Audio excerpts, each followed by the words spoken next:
guys, welcome back to the Ringer 57 YouTube channel. I brake cleaned my eyeball, but here's a quick update on what I've been doing. So you might ask what I'm tinkering with. Well, I've drilled and tapped and I have my oil temp. It's crooked for a reason, so if you see that in a future video, it is purposely crooked.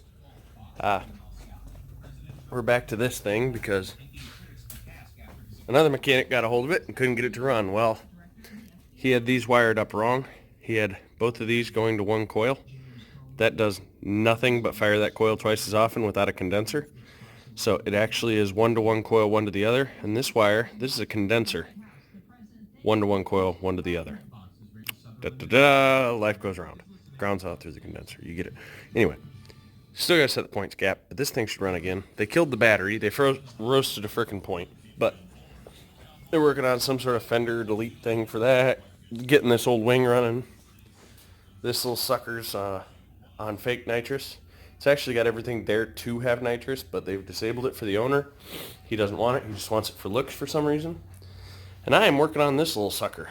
So I got a call. He calls me when he has anything electrical. And wouldn't start. Jump starter and it'd start amazing. So I gave it battery power, turned the key on, and the starter relay got so frickin' screaming hot it burned me. So told him to order a relay and install it. I'm seeing more issues as we go, but that looks like it's just frickin' dry rot. Yeah, it's dry rot. But in any case, he did that, and I told him the switch was stuck. Because obviously the relay was firing as soon as he hit the key. That's what burned it up. It sat there and until it died. So he tore a non-serviceable switch apart, and he got it cleaned up and free moving. I mean, it works the way it should. So good for him, but he broke the tabs, so we're going to reseat this in the appropriate position where the pins should be and super glue it. They plastic welded it. I don't have anything to plastic weld over anymore, so we live with what we got. They did some hobby frickin' giant. That's all the solder I melted out of there and crossed a bunch of terminals. So I went ahead and cleaned the wires up, re-tinned the ends into the terminals. That one's kind of globular still. I couldn't get it all out of there. I didn't bring my solder sucker. But it's not crossing anything, and it works the way it should. So now when you turn the key on, dang, focus. Haha. It doesn't crank unless you hit the button. And it has a massive exhaust leak, but that's his problem. Those aren't even the right nuts. So talk to him about that. That's his own problem. He'll deal with it. Other than that, it runs pretty good. So this is what I've been working on. Staying busy. You got a little Rebel over here I might tinker with. I don't know. But yeah, gave him some advice on the fender delete. They're putting a Two Brothers on that thing too. It's going to sound pretty good, I bet. And my favorite thing, out here in the showroom, 2016 Indian Scout 60. Beautiful little bikes. He's got some tasteful mods and it sounds really good. But yeah, he had to do a service on this, that's all. I liked it because this is one of the last months that I was actually in Spirit Lake. So I probably handled a large number of the parts on this bike. And of course he's still got the freaking Buza that I told him to claim and I would buy. I would love to have that bike. So yeah. And the Seca's still in the same condition. Thanks for watching, guys. It's not much content, but I'm trying to throw something out there, keep you guys entertained. I doubt any of you enjoy it, but it's what I do. We're advancing on Suzuki. We got the pan figured out. I'm down to one pan for two motors, but whatever it is what it is. I cut the bung off the exhaust and re-welded that today, so that is fantastic. The O2 is installed. I'll get that in the next video. I got to wire up that oil temp sensor. I've got to drill a hole and mount the other bung for the IAT. It's going to be under the nitrous solenoid, just chilling in free air, but it's close enough. It's going to give a good enough reading. What else do we have to do? Get that. Oh, we ordered a extruded 6063 fuel rail. I have to drill the 4 holes with the right injector bit. I already got that on the way. And then I got to find a better welder, someone who can weld quality, because this is going to be a little more expensive. And I got 2 AN6 bungs, so we're going to do AN6 coming out of both sides. Don't have to do an adapter. I went through and redid all my fittings that are in my cart, and actually it dropped me about $200 in fittings doing this the way I'm going to do it. So it makes life a little simpler. That'll be here on the 11th. Then I'm going to bring it here, drill the holes, find your welder, cut it down to length, and have them weld the ends on, and 2 tabs to mount it. That'll be my fuel rail.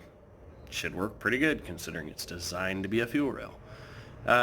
Once that's on there, we just got to order a pump, all the lines, build lines. That ought to be a fun adventure. Never built AN lines. I know how. I've never just actually experienced it. So we'll go ahead and get them built. And once we get that, Suzy Q. Oh, I got to wire up TPS, but that's getting done here in the next day or two. It's not a huge deal to wire up 3 wires. And I'm going to wire up the injectors while I wait for the fuel rail too. So run that hot wire, get all that buttoned up. Then once the fuel system's in, we can fire Suzy. She's going to run like shit. I have randomly guessed on the whole map. So we'll get it started. We'll play with the air fuels. Get it started, play with the air fuels. Get it to where it'll run. I know it'll run on the timing I've got. Not great, but it'll run. I'll probably mild out the timing just a little bit. Smooth it a little better. It might run better now that it's going to be on a map too. So that'll help a lot. Actually having map pressure to adjust the timing instead of just streamlining its way to the top. Yeah, that's where we're at. That's what we're working on. Hopefully, I want to start it in 3 weeks. If I could start it sooner, it'd be awesome. If my taxes come, just get started a whole lot sooner because I can close that cart that day, and within 3 days, be ready to start Suzy, hopefully. So, I'm talking to a few people. I've got messages going to 3 different dynos right now. One of them I really want to do it, and that's Chris from More Mafia. He doesn't like Tuner Studio. He's got a friend who might be willing to do Tuner Studio, but he's the closest reputable dyno I've got. If anyone else knows a good dyno who's willing to work with Tuner Studio in the Alabama-ish area, North Alabama, give or take 300-400 miles, I'm willing to travel to get this thing tuned on motor. First tune's just going to be getting the ignition and timing tables dialed in on whatever fuel they feel comfortable. I'd really love to jump to MR12, but I don't know what that's going to do with a big shot of nitrous. It's probably going to be C16. Get it tuned in on C16, ditch the C23, and then we'll bring it back. Profit sharing, we'll put the arm on, get the clutch in, and after the first dyno session, I'm buttoning the whole wiring harness up, making it look real nice. Right now, it's kind of a rat's nest again. It's somewhat loomed, somewhat not loomed. And, yeah. Hopefully she's ready to rock. We'll go to the dyno after that. We got to get the air shifter installed when the arm comes in. And we'll dial in the air shifter. We'll probably do a dyno track day deal. I'll schedule her on to track day. Day before I'll get there, we'll dyno it, set up the engine, get it used to nitrous, bring a couple bottles, and I'll go to the track with them, and we'll set up the air shifter. So we're hoping here. Rich Stephen Fox, if you're watching, I saw you're looking for 870s. I'm hoping to blow way past that first track day. So let's hope. I want deep 8s in the first month.